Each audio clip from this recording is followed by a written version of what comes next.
Okay, so this is part 3 of waves, and I'll be covering superposition of waves, concept, and reflection of waves. Okay, two topics. First, let us start with superposition, or it is also called as wave interference. Okay, both are the same. Okay, wave interference. Let us now understand this. Okay, now see, when there are two waves, let us say this is one wave here and there is one wave here, they are traveling, all right, and they can meet after some time. Correct, there are two waves which can meet after some time. Let us say they are meeting here, and when they meet, what can happen? They can pass through. Okay, waves can pass through. Remember, it is very different from particle. Energy is getting transferred, of course. When there are two particles which collide and they interfere, they come closer, they cannot pass through. They just exchange their momentum.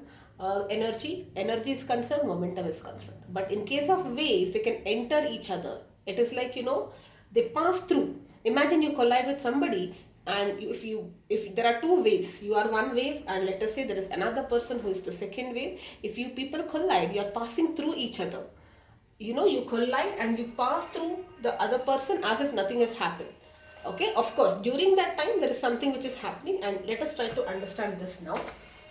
Yes, so whenever two waves meet, then we call, they kind of interfere with each other, and this concept is what we call as interference. The condition is that they should be in the same medium. Of course, you cannot have a wave in air meeting with water. They cannot meet in different mediums logically, and generally we should have the same parameters, like same frequency, same wavelength. Of course, when you say same medium, it's their velocities will be fixed, same type it should be, basically, right? I cannot have a transverse and a longitudinal wave meeting, sound wave and something. All right, so they should be in the same medium, same frequency, preferably same, because if there is a different frequency when they interfere, something else happen. We will study it in beats. Okay, now the concept is about interference. We will only be restricting our knowledge to the waves which interfere are supposed to have same frequency and same wavelength. Okay, now there are just a second. Yes, so if I have two waves which are moving, what happens? Let us say this is my first wave. Y1 is a sine omega t minus kx, okay, and this is y2. Let us say a1 and a2. Okay, amplitude might be different. I would have shown this in Desmos. Maybe after this you can also try. Alright, minus kx. If I have two waves of this kind, then what happens? This can be plus or minus, it doesn't matter. Alright, I'm not worried about the sign here. I'll write both the sign, plus or minus, plus or minus. Okay, then they might have a different phase constant. That is fine. Let us say I will write it in general like this.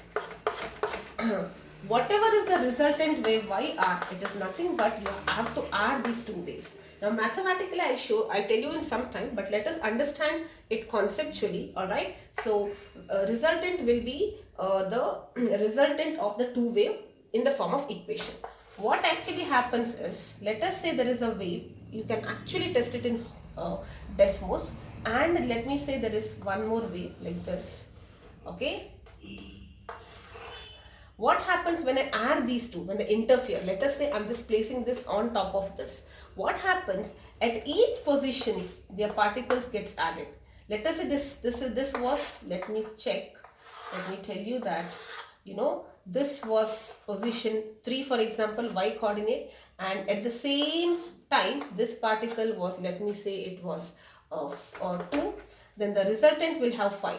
So every time the particle's position is getting added, and that is how you get the resultant. The amplitude gets added basically. They'll be having the same frequency and same wavelength, so it will not get affected. Only the amplitude will be added. Okay, now the reason why I mentioned here it can be the in phase or different phase is because depending on this there are two possibilities which can happen. Okay, so I'll tell you that.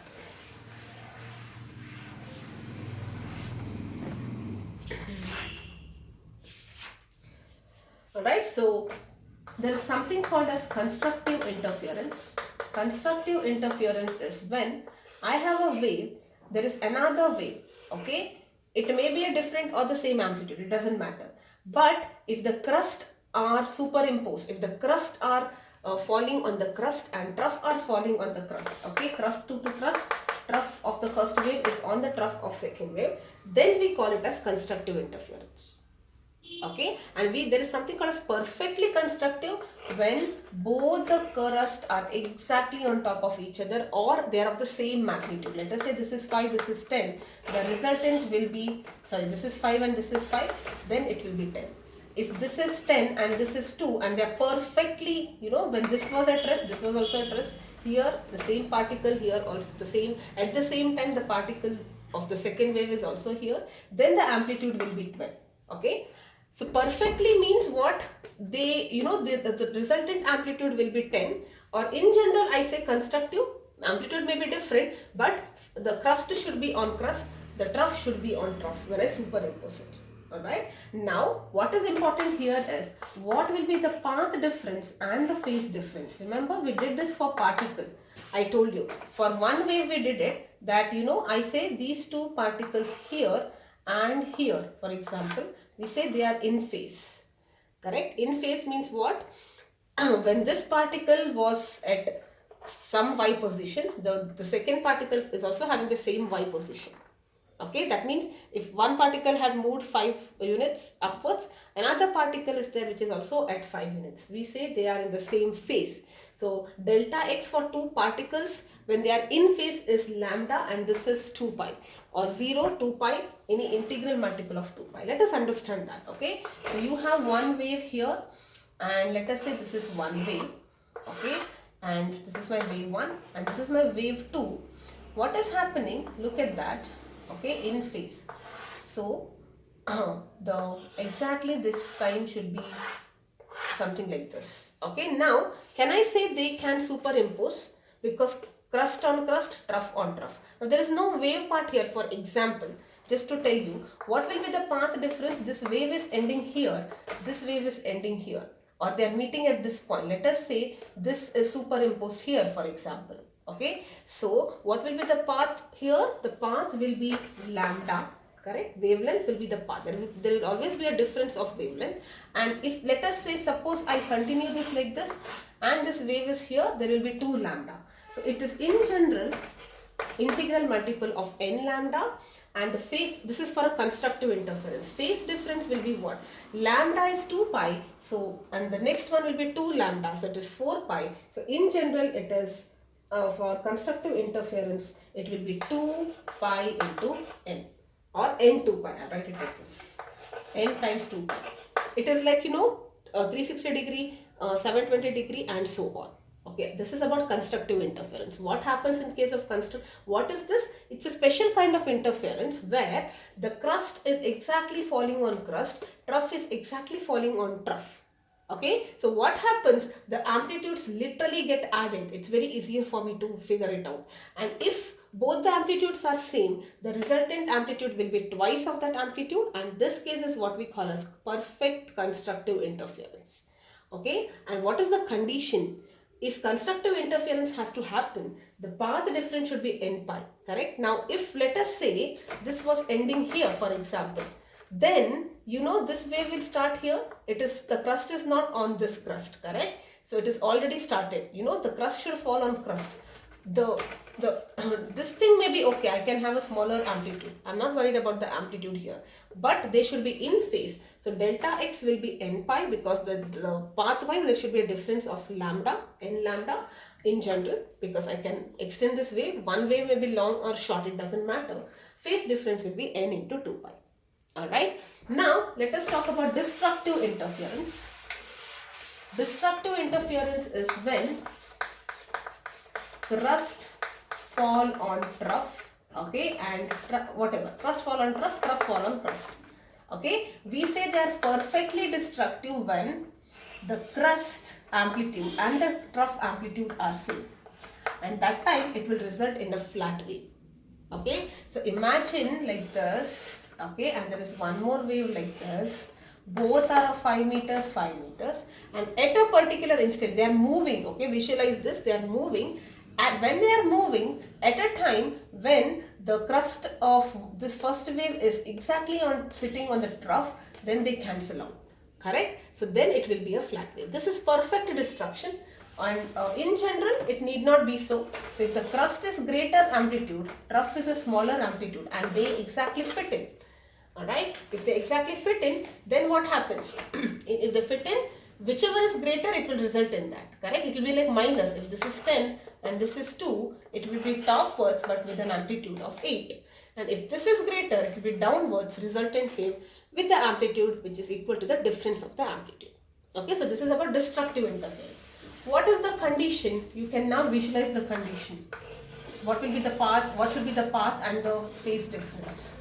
Okay, now visualize this. I will just write it here so that it is easier for me.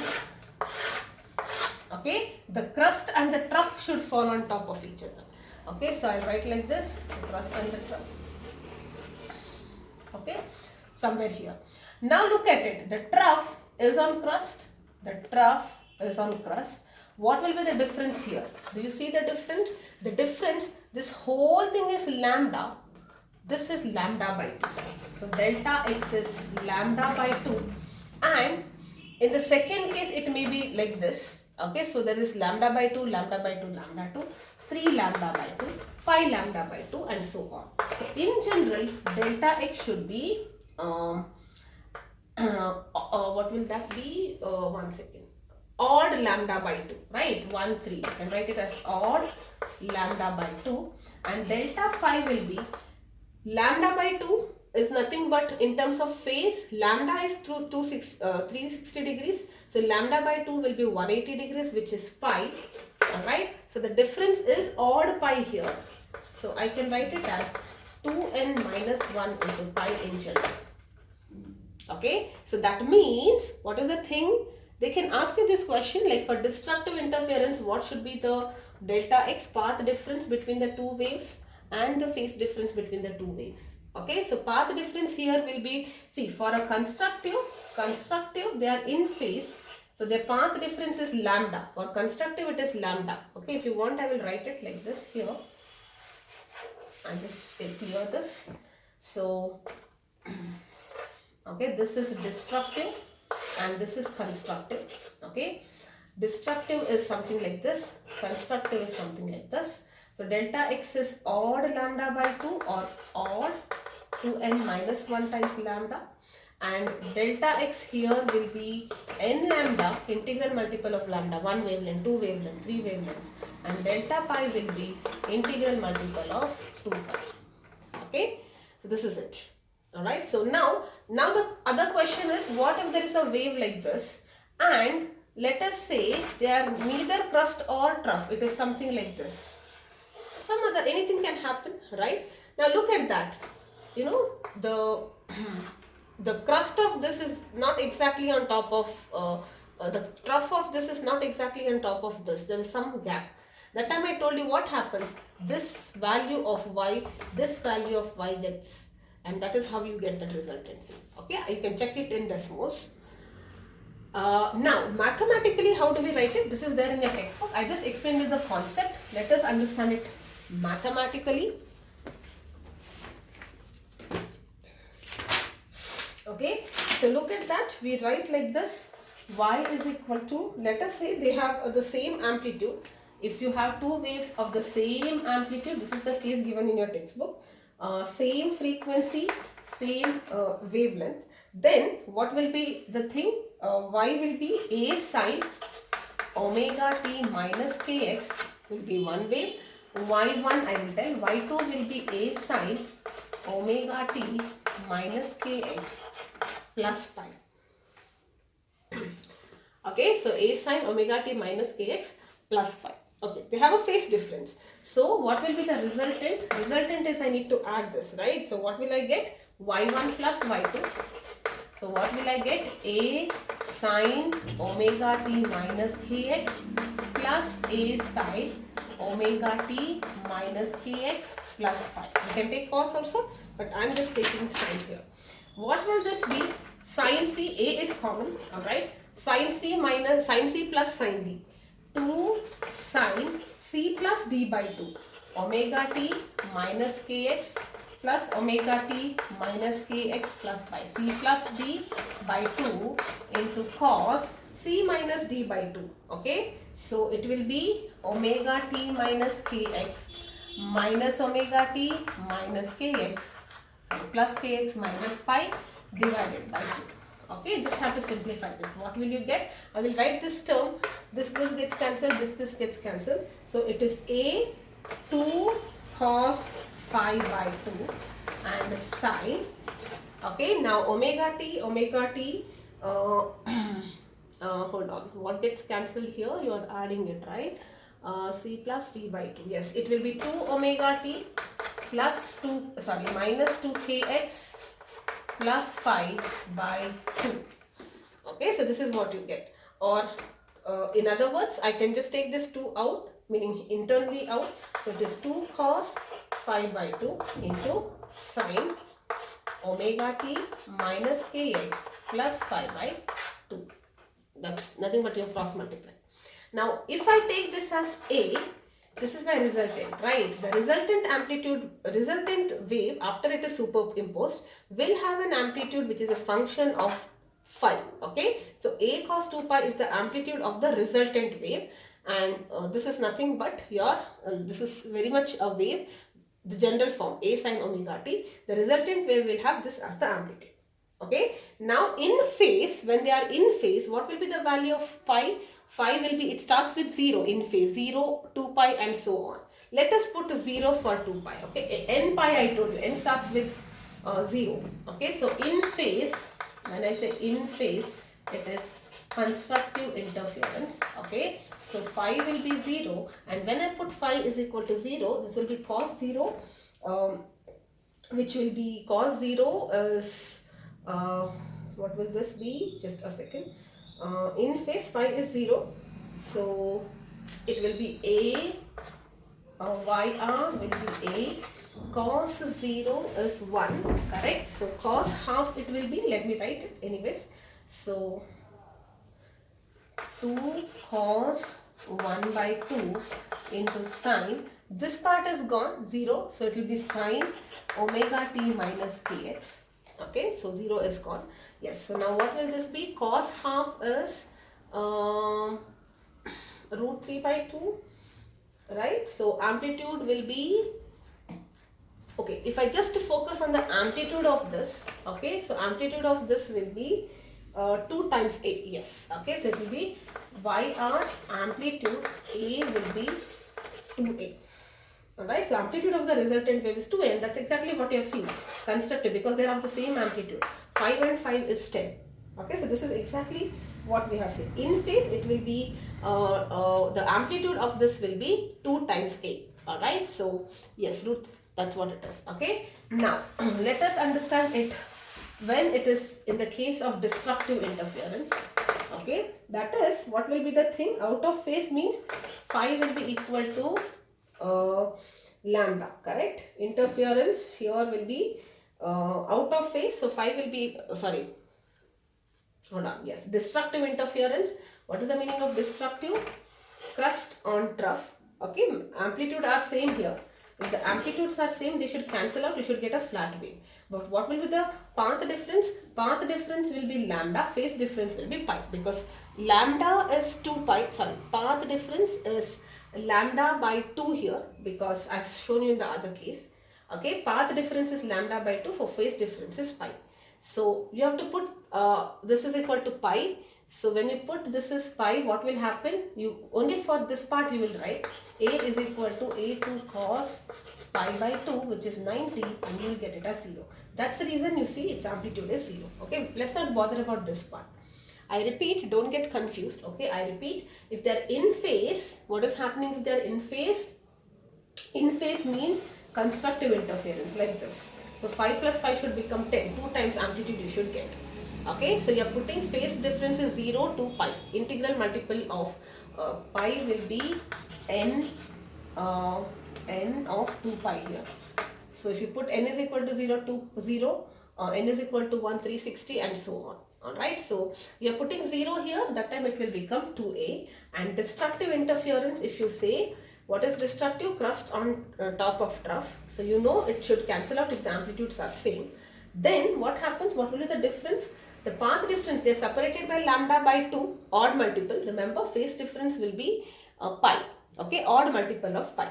Right? So pi is nothing but, because lambda is 2 pi, lambda by 2 is pi. So you are getting it as 0. Alright, so this is what it is. So in general, if they say constructive waves, you are going to add the amplitude directly, only the amplitude part if they ask. Destructive waves, you will be subtracting the amplitude, whichever is greater on that side. Perfectly constructive, if they have the same amplitude, it becomes twice and this becomes 0. Okay, so reflection, I think I will cover maybe in another video, because it's already 20 minutes. I will just end this video here. Reflection I'll take up in a separate video. Okay.